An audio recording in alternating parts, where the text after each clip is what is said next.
Men like you were made for carrying things, Desmond Varro said, loud enough for the whole table to hear. Plates, bags, other people's problems. That's the ceiling, and honestly, it suits you. The table laughed, every single one of them, and the man holding the water pitcher said nothing. By the way, where are you watching from? Tell me in the comments below, because what happened next in that dining room didn't just silence a billionaire. It dismantled him. In front of his board, his investors, and 2 journalists who had come to write about his charity work. This isn't a story about a server getting even. It's about what happens when power spends so long looking down, it forgets to look across. Marcus Hale had been awake since 5:30 that morning. Not because of the shift, he'd worked stranger hours than a Saturday evening gala. He was awake because Lily had had one of her bad nights, the kind where the medication kept her restless, and he'd sit at the edge of her bed doing nothing useful, just being there. Which was the only thing that seemed to help. By 6, he'd given up on sleep entirely, made her the oatmeal she liked with the sliced banana arranged in a smiley face, and watched her eat it with the particular concentration of a child who had learned not to rush good things. She was 9 years old and already more patient than most adults he'd ever worked with. He'd ironed his work shirt at the kitchen counter while she finished breakfast, which was not where shirts were supposed to be ironed, but the board had been stored behind a box in the closet for 8 months, and he'd never quite gotten around to retrieving it. The shirt came out fine. It always did. Marcus had a way of making imperfect conditions produce acceptable results, something that had served him well in rooms far more demanding than this kitchen, in roles he no longer carried a title for. The framed photograph on the windowsill caught the morning light the way it always did around 6:45. A government building atrium, marble floors, a younger version of him in a dark suit receiving something from a man in a better suit. He'd stopped noticing it years ago the way you stop noticing a scar. It's there. It's part of the landscape. It doesn't require daily acknowledgement. Lily's appointment was at 9. Dr. Fennick ran a tight schedule and Marcus respected that. They took the bus because parking near the hospital district was a particular form of financial punishment he saw no reason to volunteer for, and Lily liked the bus anyway. She liked watching the city move past the window and naming things. Bakery. Dog. That building's very tall. Man with a blue umbrella. She cataloged the world with quiet enthusiasm, and Marcus cataloged her cataloging it, which was its own kind of piece. The waiting room at the specialist's office had a row of chairs along a wall and a cluster of small tables with magazines no one read. Marcus sat beside Lily with a paperback he'd borrowed from the building's lobby exchange shelf, someone's discarded thriller, decent enough, and read to her in a low voice while she leaned against his arm. 3 chairs down, a man in a tailored blazer typed rapidly on a laptop. His daughter beside him building something out of the waiting room's small basket of Lego with the focused self-sufficiency of a child accustomed to occupying herself. Marcus noticed the girl. He usually noticed the children first. Dr. Fennick said what she'd said for the past 4 months. Stable, monitoring, adjusting the evening dosage by a small margin to address the restless nights. Marcus asked 2 questions, wrote the answers in the small notebook he kept in his jacket pocket, and thanked her the way he thanked everyone who did their job well and deserved to know it. They were back on the bus by 10:40. Lily pressed her palm against the window as they passed a fountain in the civic square, water catching the late morning sun. "It looks like it's full of diamonds," she said. "It does," Marcus agreed. She thought about that for a moment. Do you think the people who built it knew it would do that? He considered the question seriously, the way she deserved. "I think some of them did," he said, "and I think some of them were just trying to build something good, and the diamonds were a bonus." She seemed satisfied with that. She leaned back against him and watched the fountain until it disappeared behind a building. His shift started at 5. He'd have her settled with the neighbor who watched her on his evening shifts, uniform pressed, on the bus downtown, by 4:15. He didn't know yet what the evening would cost him, or what it would return. The Velthorpe Grand Hotel did not advertise itself. It didn't need to. It sat at the corner of Meridian and 5th like a statement, 12 stories of pale limestone and brass fittings, the kind of building that had decided long ago it was above signage. The city knew where it was. The people who mattered knew how to get in. Everyone else was scenery. Marcus came in through the service entrance on Callaway Lane, the way he always did, the way all of them did, a narrow door beside a loading dock that smelled of industrial detergent and last night's kitchen exhaust. He badged in, collected his apron and order pad from the staff room, and listened to the floor manager, a compact woman named Deb, run through the evening's parameters with the efficiency of someone who had done this 400 times and intended to do it 400 more. The Varotech Annual Charity Gala. 340 guests. 7-course tasting menu.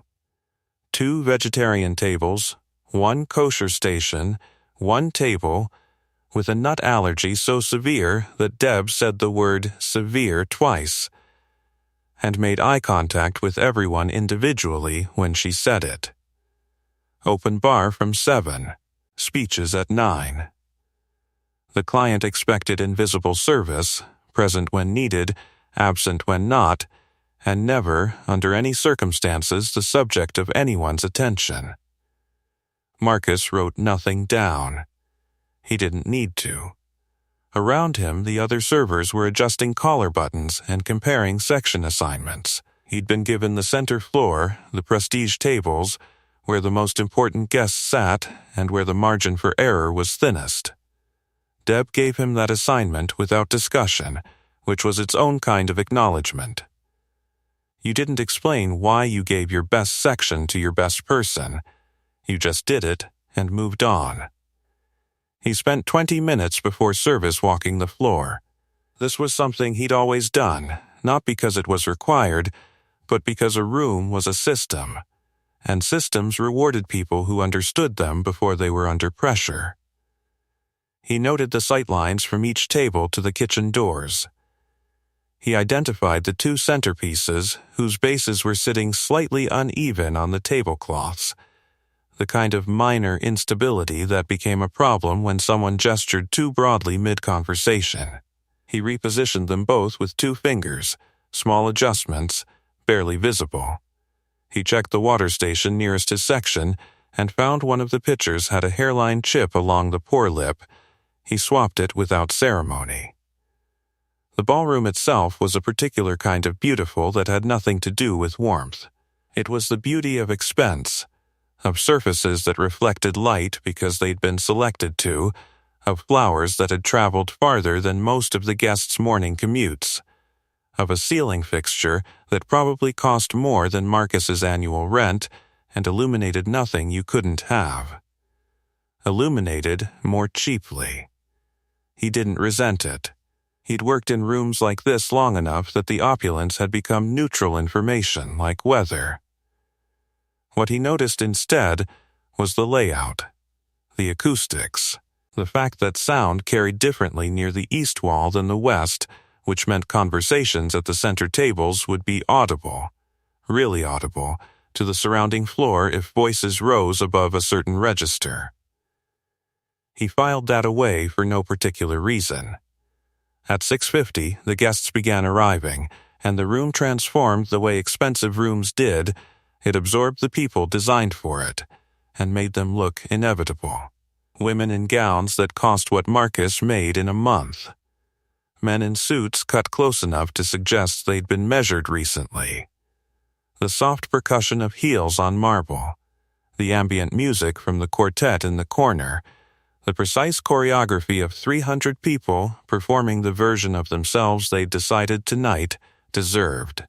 Marcus moved through it all the way water moves through stone, present, purposeful, leaving no mark. It was near the end of the first course that he saw her.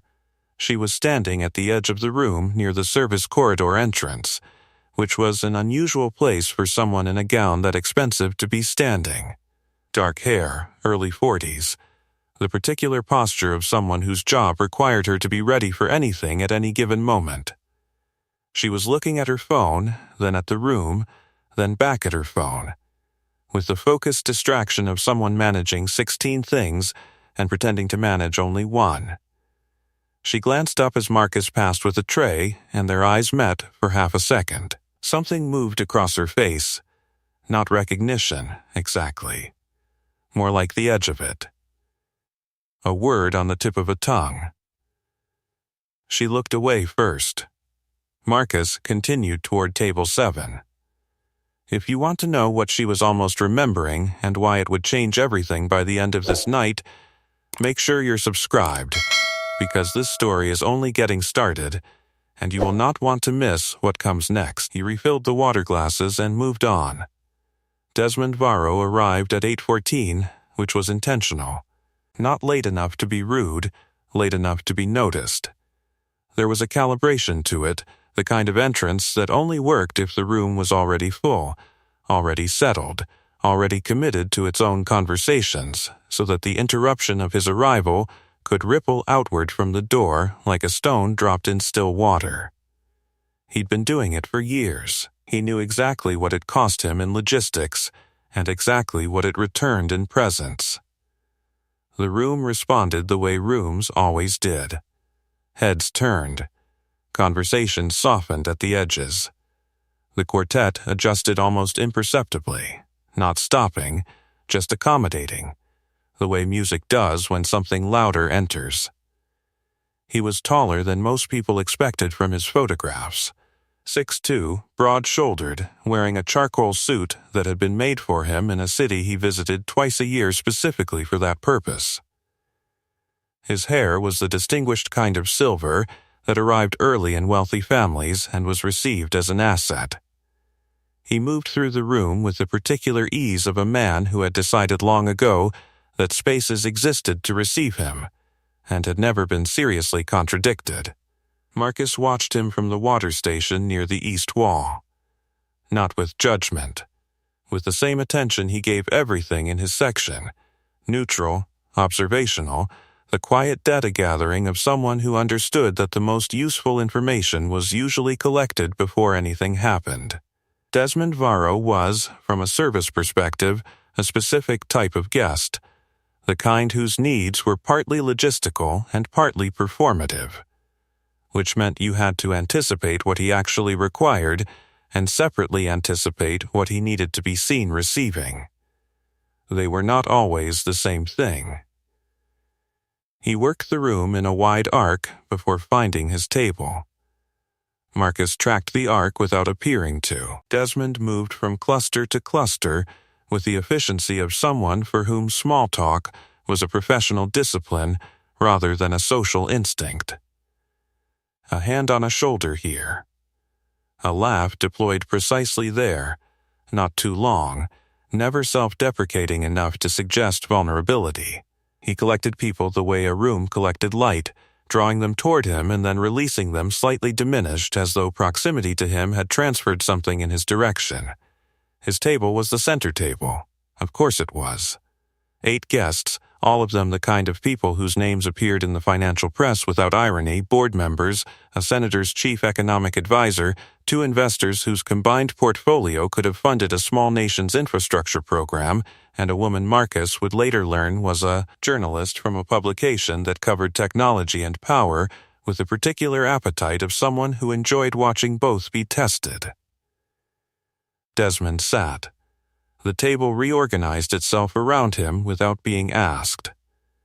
His head of security, a quiet man named Rourke who wore his earpiece like punctuation, stationed himself near the east wall, close enough to respond, far enough to be deniable. Marcus had already noted where Rourke stood. They'd exchanged nods the way professionals in adjacent fields sometimes did, a brief acknowledgement of shared competence with no further elaboration required. The first course arrived at Desmond's table at 8:22. Marcus served it. Desmond didn't look at him. This was standard. Some guests treated servers as furniture, some treated them as staff, and a small number treated them as people, and the distribution across those categories mapped quite reliably onto other things Marcus had noticed about those same guests over the years. He adjusted his assessment of Desmond Varro accordingly, and moved on. By the third course, the table was fully alive with the specific energy of powerful people competing to be the most relaxed version of themselves. Desmond led this the way he led everything, by setting the temperature and letting others find their place within it. He was, Marcus noted with professional detachment, genuinely good at this. The charm was real enough, even if the warmth behind it wasn't. The senator's advisor said something about regulatory frameworks. One of the investors offered a counterpoint. The journalist listened with the quality of attention that meant she was recording everything without recording anything. Desmond leaned back in his chair and smiled the smile of a man who had already decided how every conversation in this room would end. He had no idea, in that moment, that two things were already in motion that would dismantle that certainty entirely. One of them was a hairline fracture spreading silently through the architecture of his digital empire, 200 miles away in a server room that hummed with the sound of his entire fortune breathing.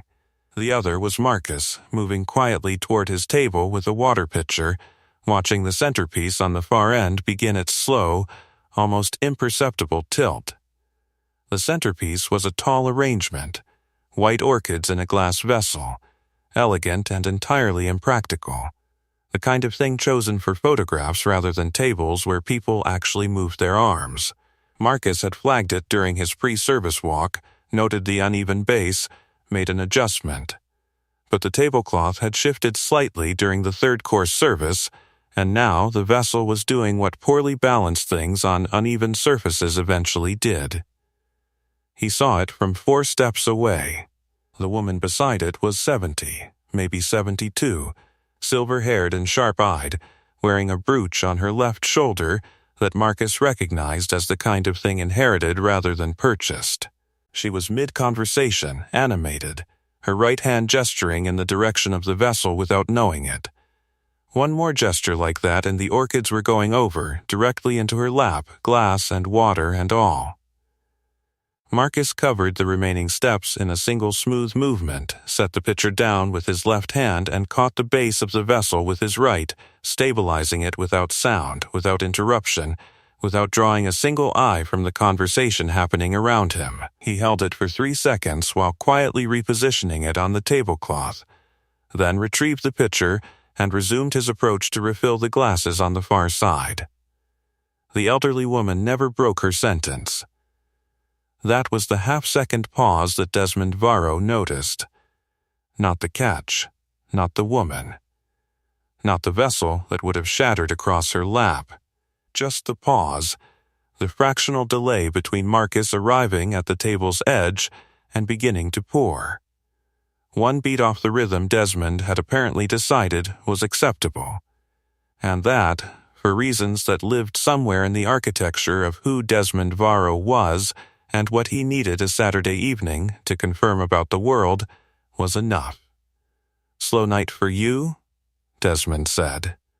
His voice carried. The acoustics near the center tables were exactly what Marcus had noted during his walk. Sound moved outward here, clean and unobstructed, reaching the surrounding floor without effort. Several heads at the adjacent table turned before Desmond had finished the sentence. Marcus continued pouring. "I'll have you taken care of shortly, sir. I'm sure you will." Desmond picked up his wine glass, examined it with the theatrical attention of someone who wanted to be seen examining it. "I'm just saying, I've seen faster movement from men twice your age. Must be a long week." The table offered the expected light laughter, the social contract of power. When the most important person at the table performs amusement, Others locate their amusement quickly. Marcus set the pitcher down. He looked at Desmond with an expression that gave nothing away, not deference, not defiance, simply the level gaze of a man who had been looked at dismissively by people with considerably more authority than this, and had learned that such moments passed. "Can I get you anything else?" he said. That calm, apparently, was the wrong answer. Something sharpened in Desmond's expression, the micro-irritation of a man who expected friction and received none, and found the absence of friction more offensive than friction would have been. He set his glass down and leaned back in his chair, and when he spoke again the performance quality of it had increased, pitched now not just for the table, but for the surrounding floor. "You know what I find fascinating?" he said, addressing the table but watching Marcus. "The way some men just settle. You can see it in how they carry themselves. No ambition, no edge. Just," he gestured vaguely at Marcus's uniform, plates and pitchers until the lights go out. He shook his head with the practiced sorrow of a man who found other people's limitations personally disappointing. "I built 3 companies by the time I was your age. What do you suppose the difference is?" The table had gone the specific quiet of people who were uncomfortable and had decided that discomfort was someone else's problem. The journalist was watching with her glass halfway to her mouth. Marcus stood at the edge of the table for a moment that lasted slightly longer than it should have. He looked at Desmond Varro. Really looked at him, the way you look at something you are deciding whether to engage with or simply move past, and then he set the water pitcher down on the service tray, straightened his jacket, and said, quietly and without any particular emotion, "I hope you enjoy the rest of your evening, sir." He turned and walked back toward the service station. Behind him, Desmond said something to the table that drew louder laughter than the first. Marcus didn't hear the exact words. He didn't need to. He was already thinking about Lily, about whether she'd managed to sleep, about the small notebook in his jacket pocket with Dr. Fenwick's adjusted dosage written in his careful handwriting. He was not thinking about Desmond Varro. Not yet. The service corridor behind the ballroom was 12 feet wide and lit with the particular fluorescence of spaces not meant to be seen. Functional, unsparing. The kind of light that showed everything. Stainless steel carts lined the left wall. The right wall had a row of hooks where aprons hung between courses. The floor was the linoleum Marcus had noted on his first shift here 6 months ago, worn in a path down the center from decades of people moving quickly between the kitchen and the door. He stood at the far end, near the staff phone station, and called Clara, the retired schoolteacher 2 floors below him who watched Lily on his evening shifts. Clara answered on the second ring the way she always did, promptly, without alarm, which was itself a form of kindness. Lily was asleep, had gone down without trouble, which meant the adjusted dosage was already doing something useful. Clara had read her 2 chapters of the book they were working through, and Lily had requested a 3rd chapter, and then been asleep before the 3rd chapter was 4 pages in, which Clara reported with the quiet satisfaction of someone who had won a minor and pleasant negotiation. Marcus thanked her. He meant it the way he meant most things, completely and without elaboration. He hung up and stood for a moment in the fluorescent quiet. The dining room noise was muffled here, reduced to a low murmur that moved through the walls like something underwater. He could hear the kitchen. The specific controlled chaos of 7 courses being choreographed under pressure, the clatter and call of it, the heat of it coming through the door in warm pulses whenever someone pushed through. He breathed it in and let the moment be what it was. He wasn't angry. This was something people sometimes found difficult to believe about him, and he understood why. A man is publicly reduced in a room full of witnesses, and the expected response is heat, resentment, wounded pride, the particular burn of humiliation that sits in the chest and demands acknowledgement. Marcus felt none of it. or rather felt it briefly and then placed it somewhere quiet, the way you place a glass on a shelf, present, contained, no longer in your hand. He'd been spoken to worse, by people with considerably more legitimate authority, in rooms where the stakes had been considerably higher, in situations where the right to be angry was both warranted and completely irrelevant. He'd learned a long time ago that anger was expensive, and he ran a careful budget. He checked his watch. 12 minutes before the fourth course, he straightened his jacket, picked up his tray, and turned back toward the ballroom door. That was when he almost walked directly into Priya Solis. She was standing just inside the corridor entrance with her phone in one hand and an expression that Marcus had seen before on people who were trying to reconcile two pieces of information that didn't quite fit together yet. She was looking at him with the particular focus of someone who had stopped moving specifically because he was there. "I'm sorry," she said, and then didn't move. Marcus waited.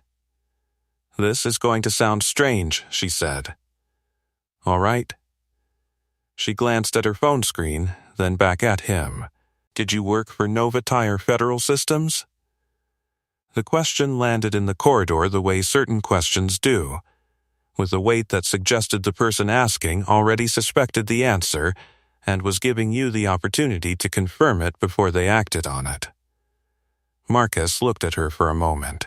She was mid-40s, precise in the way of someone whose job required precision, and she was holding her phone with the screen toward her chest now, which meant she'd found something she wasn't sure she should have found.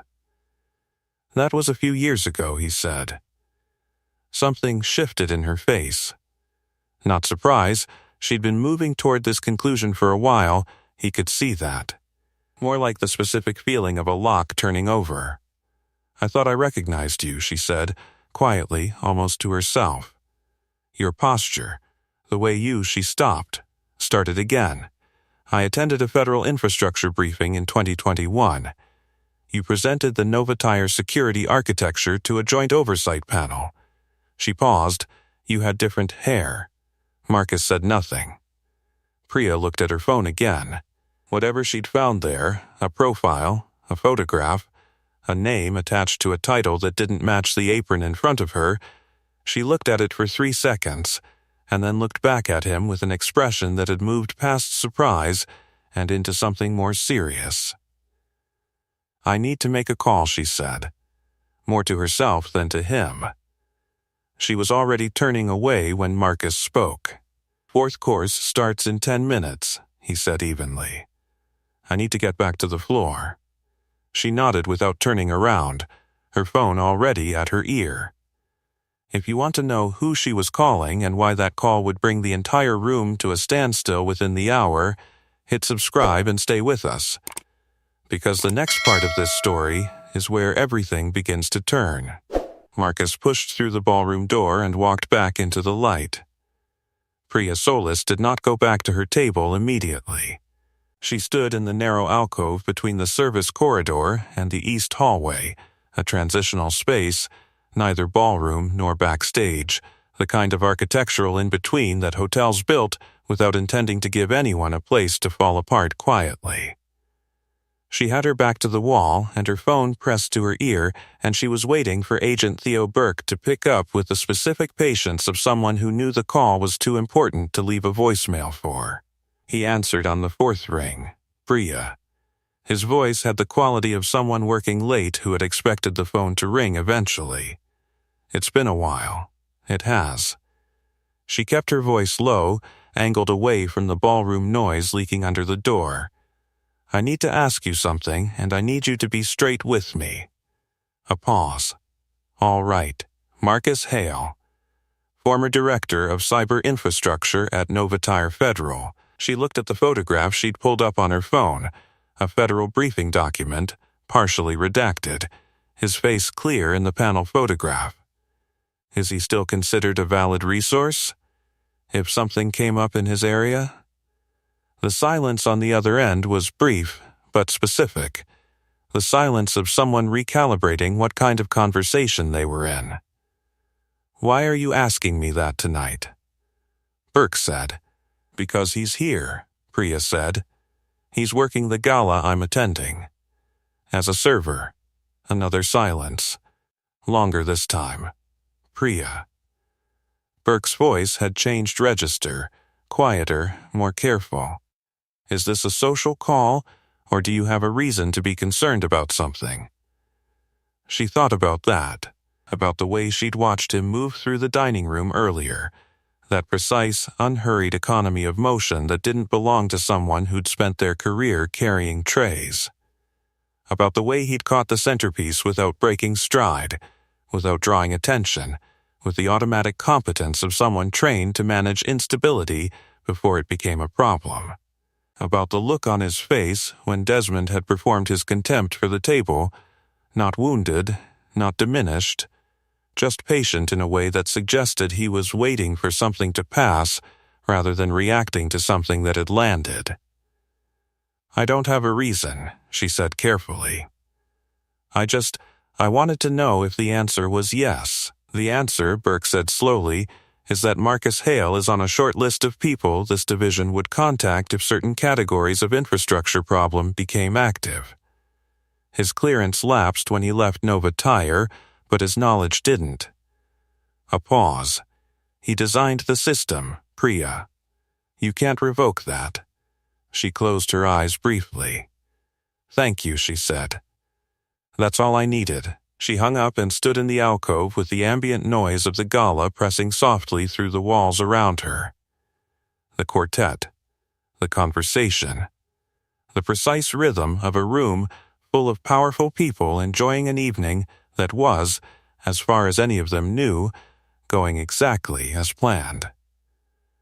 Her champagne was still on the table inside, untouched and certainly warm by now. She didn't go back for it.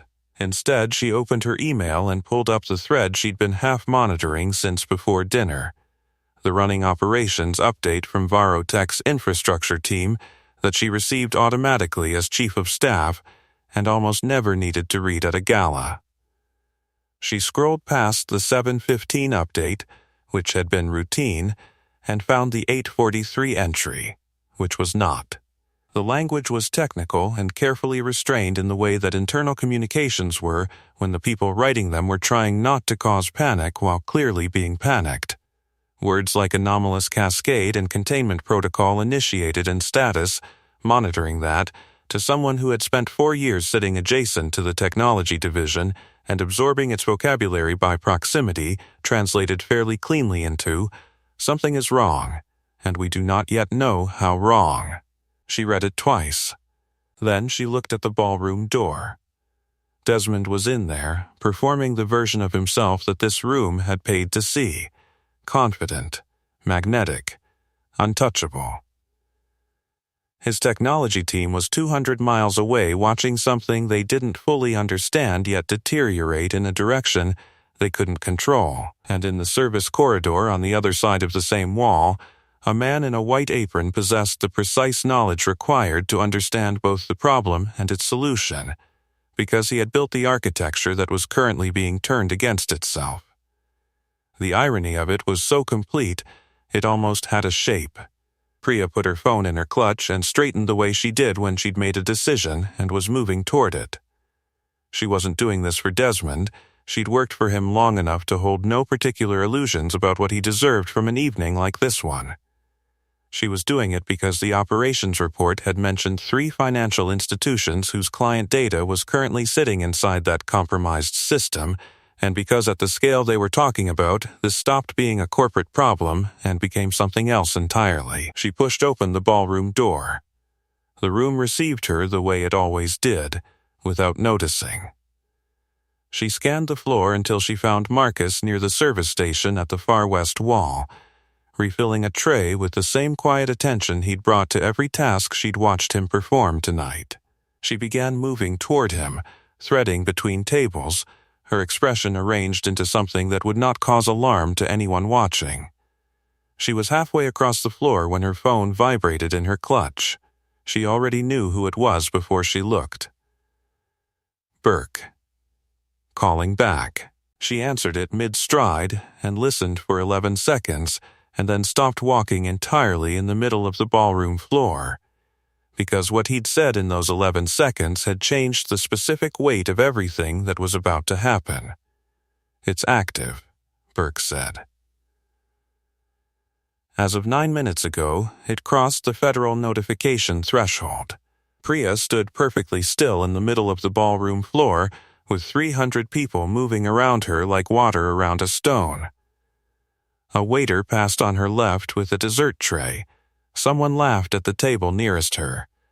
A bright social laugh that belonged to a completely different evening than the one she was now standing inside. "How bad?" she said quietly.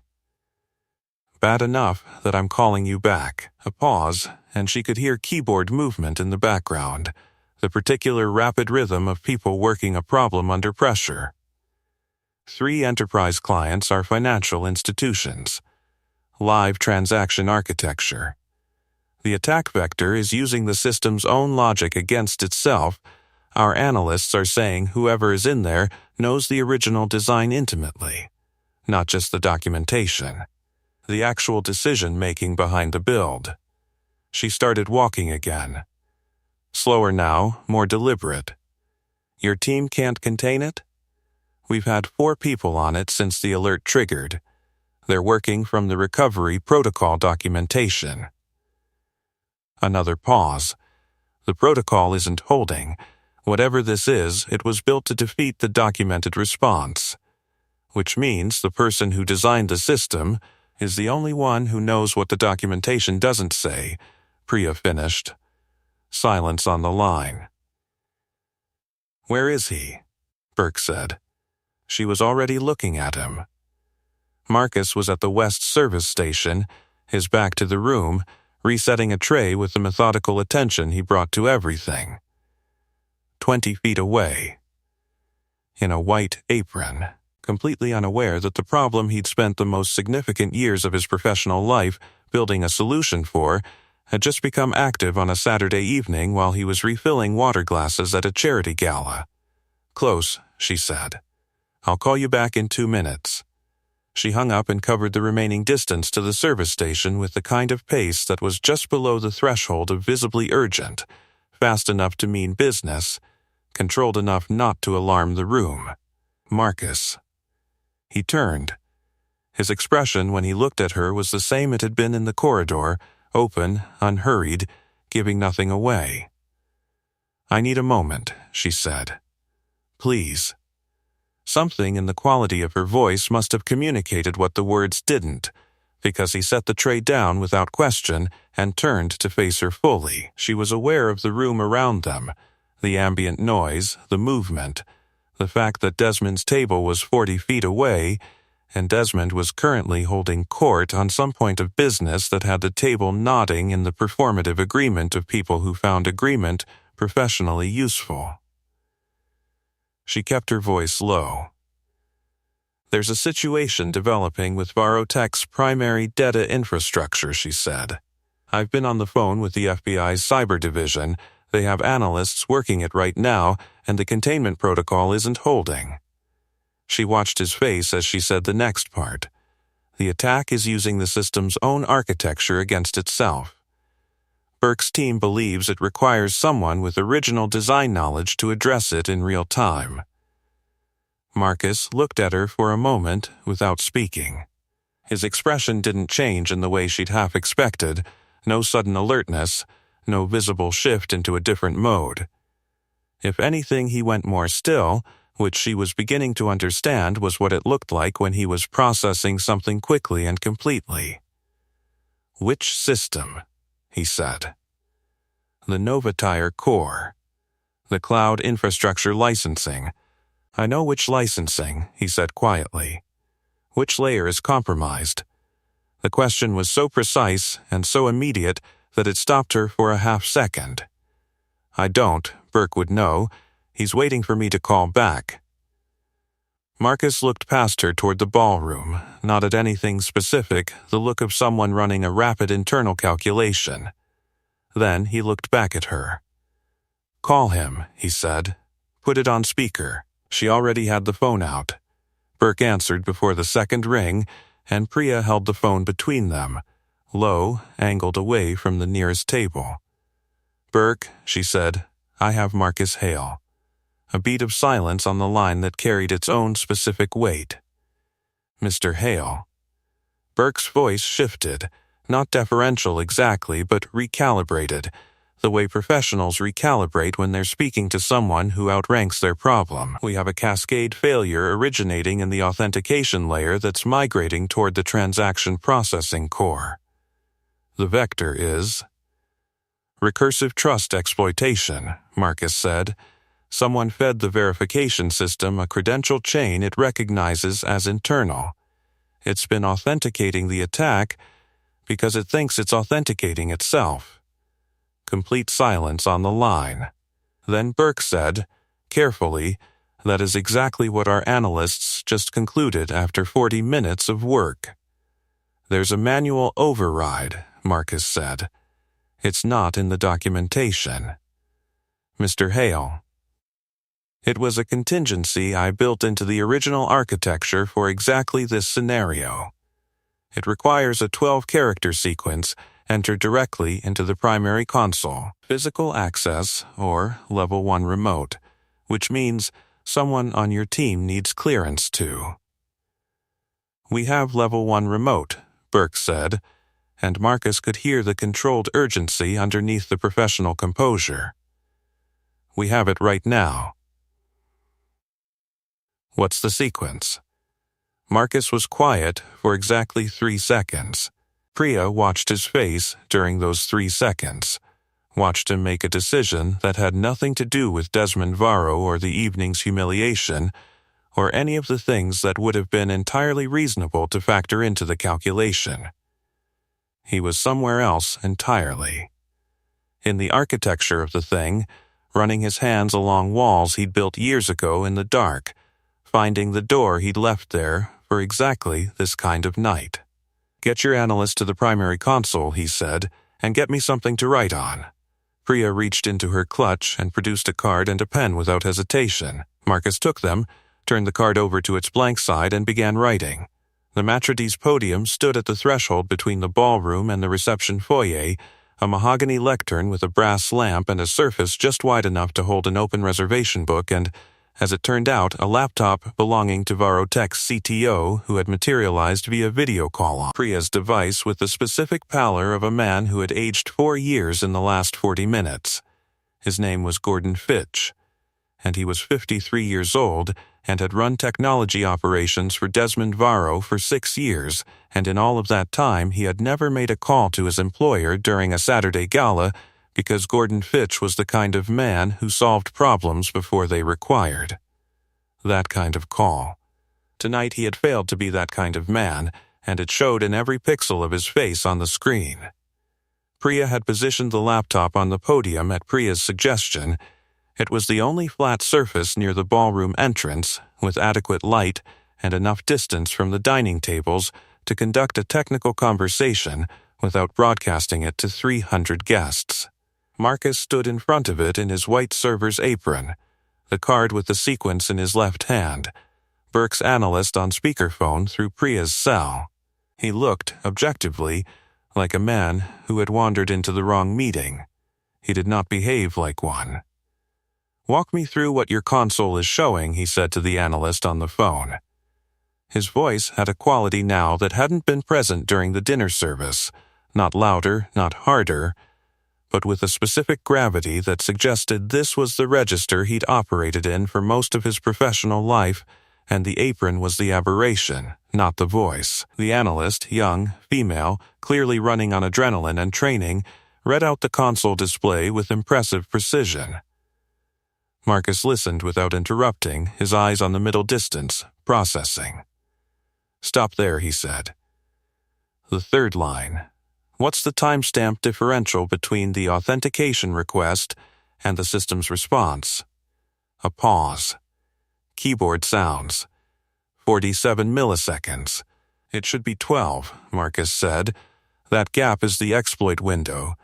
The attack is inserting into that space, it's using the processing delay to substitute credentials mid-verification. He looked at Fitch on the screen. This is why your protocol isn't holding. The documentation describes the exploit as a front door problem. It's not. It's happening in the hallway. Fitch stared at him. Who? He stopped. Looked at Priya. Who is this? The person solving your problem, Priya said. Keep going. Something was happening at the edges of the ballroom. It was subtle, the kind of shift that rooms made when attention began redistributing without announcement. A few of the guests nearest the foyer threshold had angled themselves slightly toward the podium, drawn by the low-urgent quality of the conversation and the sight of Varotech's CTO on a laptop screen looking like the floor had dropped beneath him. One of the servers had stopped mid-circuit and was watching from near the east wall with the frozen attention of someone who couldn't identify what they were seeing but understood it mattered. Marcus was aware of none of this in any way that affected what he was doing. He was talking the analyst through the pre-sequence steps, the specific console pathway that would allow the override to function, which required 3 preparatory inputs before the 12-character sequence itself, none of which were documented anywhere because he had built them as a silent safeguard, the kind of redundancy that existed specifically because the documented safeguards could be studied and therefore defeated. Second preparatory input, he said. It's going to ask for a system identifier. The field will look like it wants your standard node code. It doesn't. Enter the original Novatire project designation, November Tango Sierra -001. Keyboard sounds. It's, the analyst said, and then a pause that contained something that might have been relief trying to present itself professionally. It's accepting it. Third input is a timestamp, Marcus said. Not current time. Original system initialization date. February 14th, 2019. Format it, year, month, day. More keyboard sounds. He could hear in the texture of the silence on the line the specific quality of a room full of people watching something work. Subscribe and stay with us, because in the next part of this story, the room inside that ballroom is about to experience the same thing, and the man who set all of this in motion has no idea it's coming. It's holding, the analyst said. The cascade is, Mr. Hale. The cascade is reversing. The authentication layer is stabilizing. Marcus looked at the card in his hand. You ready for the primary sequence? Ready. He read it out. 12 characters, delivered with the unhurried precision of someone who had written this contingency into the original architecture years ago against the possibility of exactly this night, never knowing the night would look like this. The silence afterward had a different texture than the silences before it. It's clean, the analyst said. Her voice had dropped to something that was almost quiet. Mr. Hale, the system is clean. All 3 financial institution partitions they're intact. Transaction architecture is stable. The intrusion has been fully expelled. Fitch on the laptop screen put his hand over his mouth. Priya stood very still beside the podium. Marcus set the card down on the mahogany surface and looked at the laptop screen where Gordon Fitch was doing the specific thing that men of a certain professional composure did when they had just watched something catastrophic become something manageable. He was breathing, deliberately, like a man reminding himself how. Thank you, Fitch said. The 2 words were doing significant structural work. Marcus nodded once. Make sure your team patches the timestamp gap in the next maintenance window, he said. And update the protocol documentation. Someone else could find that exploit. Then he straightened, picked up his order pad from the podium edge where he'd set it when Priya first approached him, and looked toward the ballroom. The 4th course had long since been cleared. The 5th was overdue. The ballroom had developed a quality that Marcus noticed the moment he stepped back through the threshold, a particular kind of charged stillness that rooms acquired when something had happened at their edges that most people hadn't fully seen but had somehow registered anyway. The quartet was still playing. Conversations were still running, but there was a subtle reorientation in the room, the way a field of grass all leans the same direction after wind has passed through it, that told anyone paying attention that the evening had shifted on its axis without announcing the shift. Several guests near the foyer entrance had watched the podium exchange. Not with full understanding, they'd seen a server, a laptop, an urgent phone call, a woman in an expensive gown standing very still beside a man in an apron with the focused attention of someone watching a surgeon work. The image didn't resolve into a clear narrative at that distance, but it lodged. Marcus picked up his service rhythm where he'd left it. This was partly discipline and partly something more fundamental the work needed doing, and he was still on shift, and those two facts existed independent of everything else that had happened in the last 40 minutes. He collected the overdue fifth course from the kitchen with an apology to the sous chef for the timing disruption, an apology the sous chef received with the weary pragmatism of someone who had learned that gala service operated on its own logic, and began moving through his section with the same unhurried precision he'd brought to the evening from the start. The room watched him without appearing to watch him. This was the thing about a room that had partially witnessed something. It didn't stop performing its own function, but it developed a peripheral awareness, a slight tracking quality, like eyes following movement without the head turning. Marcus moved through this ambient attention the way he moved through everything, neither seeking it nor deflecting it, simply present inside it. At Desmond's table, the conversation had thinned. This was notable because Desmond's table had been the room's loudest and most performative corner all evening, a self-sustaining system of wit and deal-making and careful social positioning that had barely paused between courses. Now there were gaps in it, conversational spaces that weren't being filled at the usual speed. The investor to Desmond's left was checking his phone with the slight frown of someone who had received a notification he wasn't sure how to interpret. The journalist had her own phone face up on the table, which was unusual, and she was glancing at it with the particular attentiveness of someone monitoring a developing situation.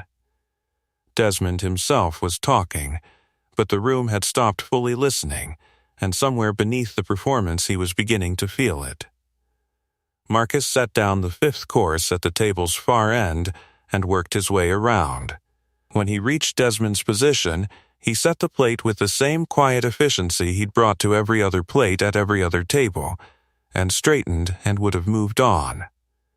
"Hey." Desmond's voice, quieter than before. The performance register was gone. This was something closer to his actual voice, which was lower and less certain than the one he'd used earlier in the evening. Marcus stopped. Desmond was looking at him with an expression that Marcus recognized. He'd seen it on faces of people at various points in his career. The specific expression that appeared when someone was trying to reconcile two versions of a person and finding that the versions didn't fit in the same frame. There was something working behind his eyes that wasn't quite understanding yet, but was moving toward it. "You were at the podium," Desmond said. Not an accusation, almost a question. "Yes, sir, with Gordon." He meant Fitch, my CTO. There was a situation that required some assistance. Desmond looked at him for a moment. Around the table, the conversations had gone quiet in the gradual way of people who had decided that the exchange happening at the table center was more interesting than their own. The investor with the phone had put the phone down. The journalist had not looked at her device in 30 seconds. "What kind of situation?" Desmond said. Marcus considered the question with the same seriousness he gave everything. "The kind that's been resolved," he said. It was the board member to Desmond's right, a man named Castellan, silver-haired and sharp, who had been at the Nova Tire licensing table 3 years ago and had a memory for faces that had served him extremely well across a 40-year career. Who said it? Quietly, almost to himself, but in the specific silence that had settled over the table, it carried. "My God," Castellan said. He was looking at Marcus with an expression of undisguised recognition. "You're Marcus Hale." The name landed in the silence like a stone in still water, and the ripples moved outward immediately, across the table to the adjacent tables, caught by the journalist whose head came up sharply, absorbed by the investor who had spent 3 years on the board of a company that had licensed the Novatire architecture and knew exactly what that name meant in that context. Desmond looked at Castellan, then back at Marcus. "Who is Marcus Hale?" he said. The question was genuine, and in its genuineness it was, in its own way, the most damning thing Desmond Varro had said all evening, because Castellan's expression in response to it made clear, without a word, that not knowing the answer was its own kind of verdict. Castellan looked at Desmond for a moment with the patient gravity of someone who was about to explain something that should not have required explanation. "He's the man who built the system your entire cloud empire runs on," Castellan said. And apparently, he looked at Marcus with something that might have been admiration, or apology, or both. The man who just saved it. The table did not erupt. That was the thing about rooms full of powerful people. They didn't erupt. They absorbed, they processed. And then they reconfigured, quietly and completely, the way a current changes direction beneath a surface that looks the same from above. But the reconfiguration was total. Castellan's words moved through the table and then beyond it with the particular velocity of information that reframes everything preceding it. The investor to Desmond's left, who had been monitoring his phone with the vague unease of someone who'd received fragmented notifications about a Varro Tech infrastructure event, now put the phone face down, with the deliberate calm of a man who had just understood the complete picture and needed a moment to absorb it. The board member across the table said nothing but sat back in his chair with the specific quality of someone who was revising an entire evening's worth of observation in real time. The journalist had her phone in her hand. She wasn't pretending otherwise. She was looking at Marcus with the focused attention of someone whose entire professional instinct had just fired simultaneously on every frequency, and she was making the calculation that journalists made in moments like this, how much of what she'd witnessed was on record, how much was. Inference, and how quickly she could confirm the parts that weren't yet solid. She'd watched the mockery. She'd watched the podium. She'd heard Castellan. She was already writing the story in the architecture of her mind, and Marcus could see it happening, and it didn't change what he did next, which was to stand at the edge of the table and wait with the same unhurried composure he'd maintained all evening. Desmond had gone very still. This was new. All evening he had been in motion, gesturing, leaning, performing the various physical expressions of a man who owned the room's attention. Now he was sitting with a quality of stillness that suggested the motion had not stopped voluntarily, but had simply run out. He was looking at Marcus with an expression that was trying to be several things at once and not quite managing any of them. Composure, authority, recalibration, and underneath all of those attempts was something simpler and more honest, which was the specific discomfort of a man who had made a very public error and was now sitting inside the full visibility of it. "The Novatire architecture," Desmond said. His voice was careful now, measured. "That's the system we licensed in." 2019, Castellan said. The licensing deal took 8 months to negotiate. The architecture was the crown jewel of the acquisition. He looked at Marcus. "I was at 3 of those negotiating sessions. You presented the security framework to our board." Marcus nodded once, and tonight, the investor said slowly, not quite as a question. You were working. He gestured at the apron, the order pad, the service tray at Marcus's elbow, and then stopped, because the gesture made the sentence unnecessary. I work here on weekends, Marcus said. The simplicity of it landed harder than any elaboration would have. The silence that followed had a texture to it, not uncomfortable exactly, but dense with the weight of everything being reconsidered. People at adjacent tables had abandoned any pretense of their own conversations. The story had moved beyond Desmond's table now, carried on the low current of the room's awareness, and faces were turned with the open attention of people who had stopped performing indifference. From across the room, Priya watched. She had returned to her position near the east wall after the podium, close enough to observe, far enough to give the moment its space. She was watching Desmond with the careful attention of someone who had worked for him long enough to know which version of him appeared under genuine pressure, as opposed to the performed pressure he occasionally deployed for effect. What she was seeing now was the genuine version, and it was considerably quieter than the performed one. The journalist spoke for the first time. Mr. Hale. Her voice was measured, professional, carrying the particular neutrality of someone who had learned to ask questions without telegraphing the answer they expected. Would you be willing to speak with me briefly after the event? Marcus looked at her. I'm working until 11, he said, and then I need to get home to my daughter.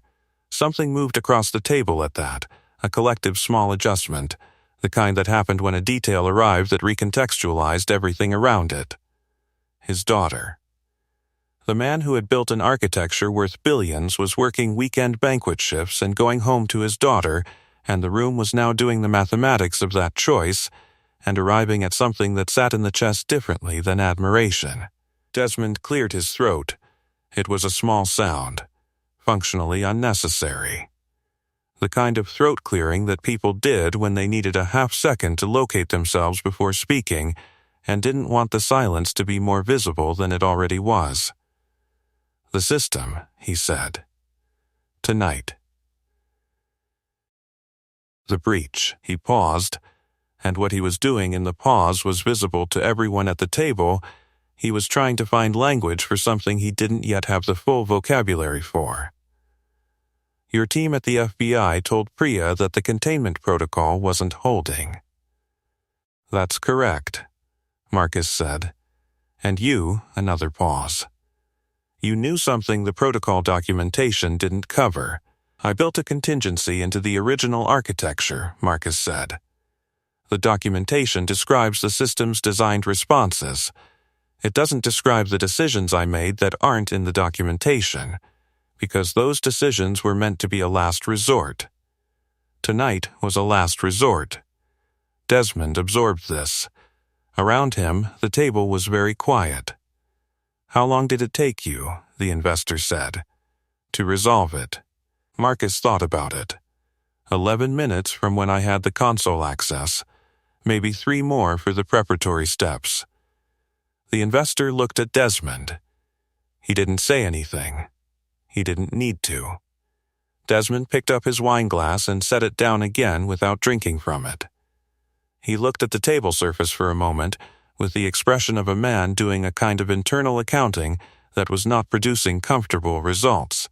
When he looked up, he looked at Marcus, and the look had shed most of what it had carried earlier in the evening. The performance, the casual contempt, the easy authority of a man who assumed his categories were correct. What remained was simpler and considerably less comfortable. Earlier tonight, Desmond said. His voice was low enough now that the table had to lean slightly to catch it. What I said, he stopped. The journalist had gone completely still. That was, he stopped again. You don't have to, Marcus said quietly. It wasn't mercy, exactly. It was something more like efficiency, the recognition that an incomplete apology delivered under maximum witness pressure served neither of them particularly well, and that some things were better handled in rooms that weren't watching. Desmond looked at him for a long moment.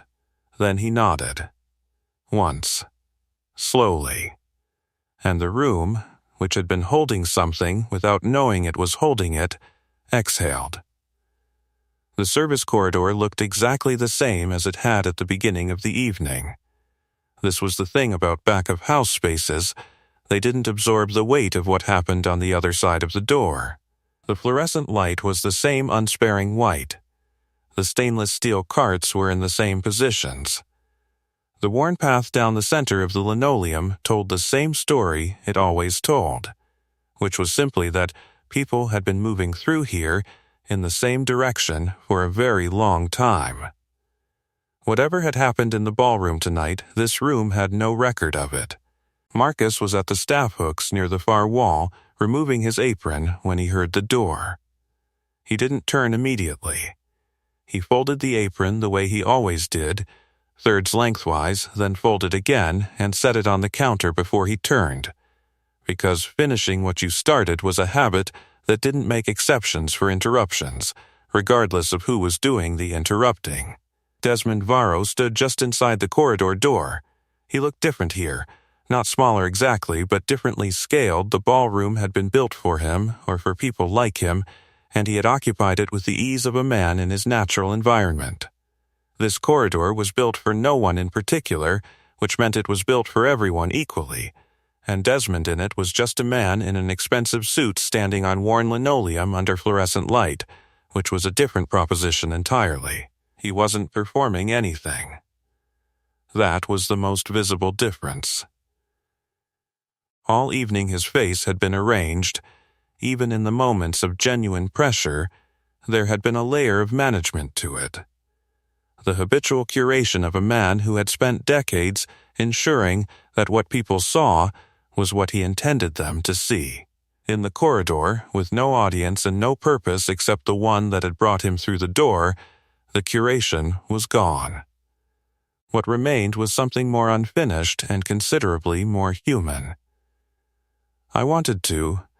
He started and then stopped, because whatever he'd planned to say on the other side of the door had apparently not survived the crossing. Marcus waited. Desmond looked at the folded apron on the counter, then at Marcus, then at some middle point between them. "Why didn't you say anything?" he said finally. "When earlier, at the table." He paused. "You just stood there." "I know." "You could have." He made a gesture that encompassed vaguely everything Marcus could have done. Said something, done something. Made me look. He stopped. "I know," Marcus said again. Desmond seemed to find the repetition more difficult to manage than a longer answer would have been. He moved slightly, not pacing but the suggestion of it, the contained restlessness of a man accustomed to moving through discomfort rather than standing inside it. "I didn't know who you were," he said.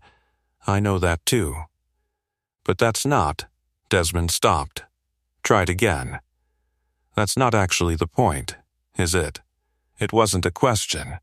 He was working something out in real time, and Marcus could see the working, the specific expression of a man whose usual tools weren't adequate to what he was trying to build.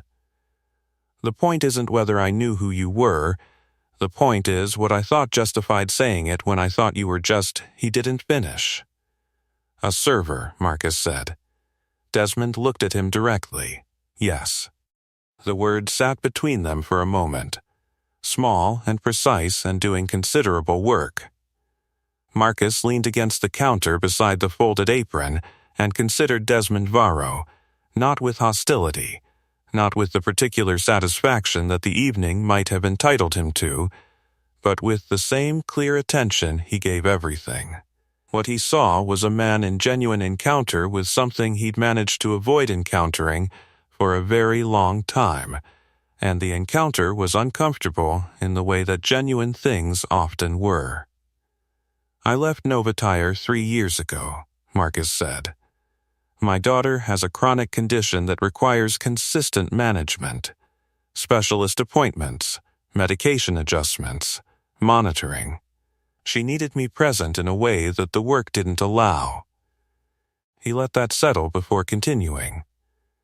I took shifts that keep me near her schedule and close to her medical team. The work itself doesn't matter to me. The proximity does. Desmond listened without interrupting, which was itself notable. I didn't say anything at the table, Marcus continued, because there was nothing to say that would have served either of us. You'd already decided what I was.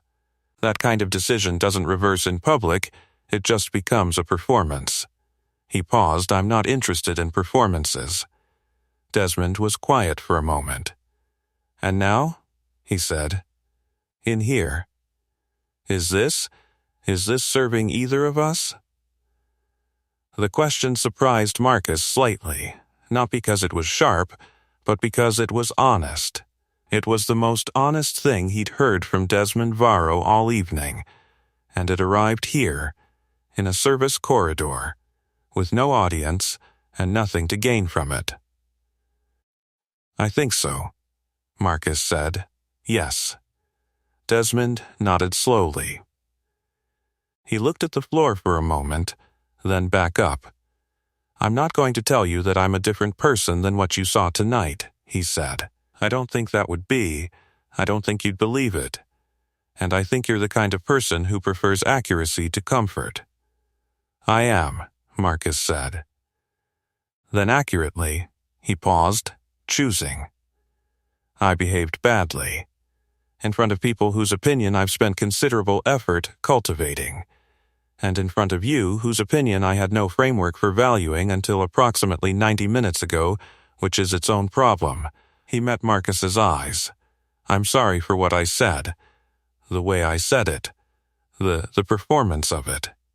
He said the last word with a specific flatness that suggested he'd heard Marcus use it and had understood exactly what it meant applied to himself. Marcus looked at him for a long moment. The apology was incomplete in the way that first apologies usually were. It still carried the fingerprints of the man who delivered the original offense, still had its edges, still wasn't quite large enough to fully cover what it was trying to cover.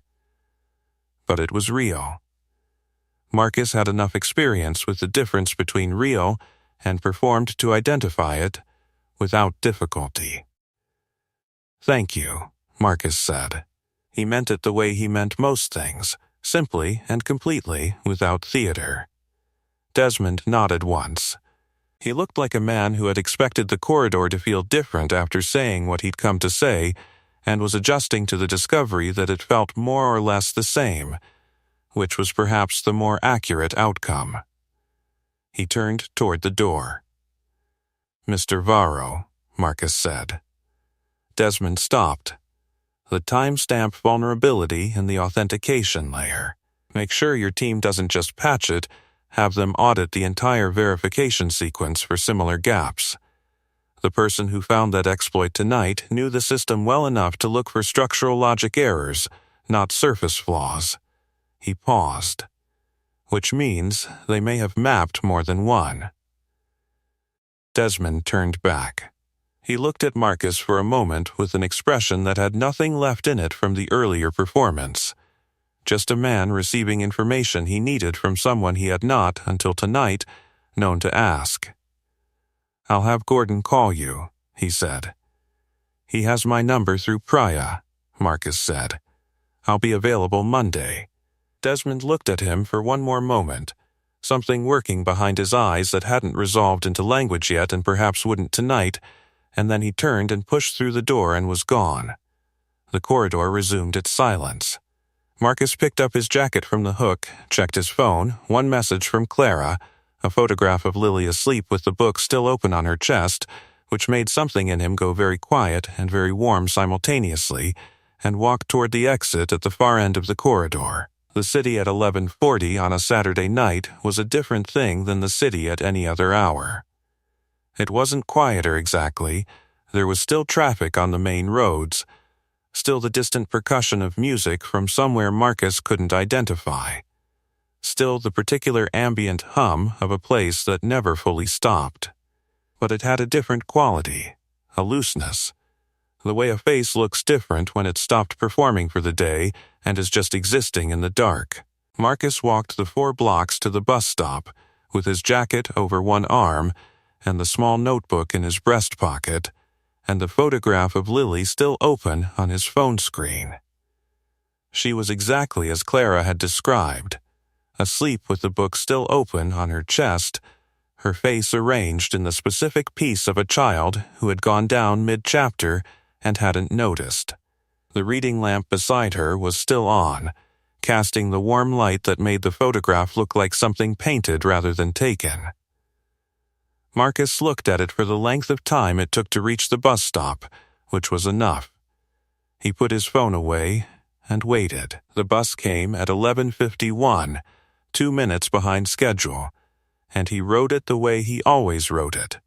Near the window, the city moving past in its late-night register, the handful of other passengers dispersed through the car in the way of people who had learned to take space when space was available. He didn't think about Desmond Varro on the bus. He didn't think about the ballroom or the podium or Castellan's voice dropping his name into that specific silence. He thought about Lily's dosage adjustment and whether the new schedule would need further refinement, and about the thriller he'd abandoned halfway through at the hospital waiting room, and about whether the fountain in the civic square would catch the morning light the same way it caught the noon light, which was a question he and Lily had not yet investigated. He walked from the bus stop to his building in 12 minutes. Clara opened the door before he knocked, which was something she did. She had a particular sensitivity to footsteps in the hallway that she claimed was a residual condition of 30 years of classroom management. She reported on Lily with the thoroughness of a professional who understood that the details mattered. The 3rd chapter had been finished after all. The medication had been taken without negotiation. The night had been entirely unremarkable in the best possible way. Marcus thanked her in the way he always thanked her, which she always received, with the same mild impatience of someone who felt the thanks were disproportionate to the service. He walked her to the door and made sure she was safely across the hall before he went to Lily's room. She was still asleep. The book had been moved from her chest to the nightstand at some point, Clara's doing, but the reading lamp was still on, and Lily was on her side facing the window with the particular solidity of deep sleep, the kind that doesn't register footsteps or light or the soft presence of a father, sitting on the edge of the bed. Marcus sat for a while. He wasn't thinking about anything specific. This was one of the things he'd learned about these moments, that they didn't require thought, that the value of them was precisely in their resistance to meaning, in the fact that they were just presence without agenda, a man and his daughter and a reading lamp and the city doing its late night thing outside the window. He had sat in this chair in this configuration through hospital nights and bad medication weeks and the particular grief of the first year after her mother died, and the chair had absorbed all of it without changing, which was one of the things he appreciated about chairs. After a while, Lily shifted and made a small sound, and went deeper. He turned off the reading lamp and went to the kitchen. The medication chart on the refrigerator had Dr. Fenwick's new schedule written in his careful handwriting at the bottom, the ink still slightly fresher than the entries above it. The framed photograph on the windowsill caught the ambient streetlight the way it caught the morning sun, differently, but still catching it, still there. He made tea because it was that kind of hour, and stood at the counter with it and let the evening settle into whatever shape it was going to take. His phone buzzed at 12:23. A message from Priya Solis. He'd half expected it. She was the kind of person who moved quickly on things once she'd decided to move, and the decision had been visible in her face from the moment she'd handed him the pen in the corridor. "I want to be clear this isn't on his behalf," it read. "There's a Federal Infrastructure Advisory Panel, civilian, independent, that has been looking for someone with your specific profile for 8 months. I sit on the selection committee in an independent capacity. I should have made this connection sooner. I'm sorry I didn't. Would you be open to a conversation this week?" Marcus read it twice. He set the phone face down on the counter and looked at the kitchen, the medication chart, the photograph, the 2 mugs on the drying rack, because Clara always used the same one, and he always used the same one, and they'd stopped discussing it. The homework Lily had left spread across the table before bed. A worksheet about fractions with a drawing of a pizza in the corner that had nothing to do with the assignment and everything to do with Lily. He thought about the fountain in the civic square. He thought about what he'd told Lily on the bus, that some of the people who built it knew about the diamonds, and some of them were just trying to build something good. He picked up the phone. He read the message one more time. Then he began to type. The reply was 4 words, which was enough. Tuesday works. Thank you. He finished his tea standing at the counter, and then he rinsed the mug and set it on the rack beside Clara's, and turned off the kitchen light, and went to bed. Outside, the city continued its quiet work, indifferent, unhurried, full of people in corridors and ballrooms and bus seats and kitchen counters, each of them the protagonist of something the room they were standing in didn't yet know how to see. Some of them would be seen eventually. Some of them were already waiting, with the patience of people who had decided that being seen on someone else's timeline was a form of control they were no longer willing to give away. Marcus Hale slept. Subscribe and don't miss our next story, The Surgeon Laughed at the Old Janitor's Hands, until the power went out. Trust me, you'll feel it. And tell me in the comments, what injustice should we tackle next?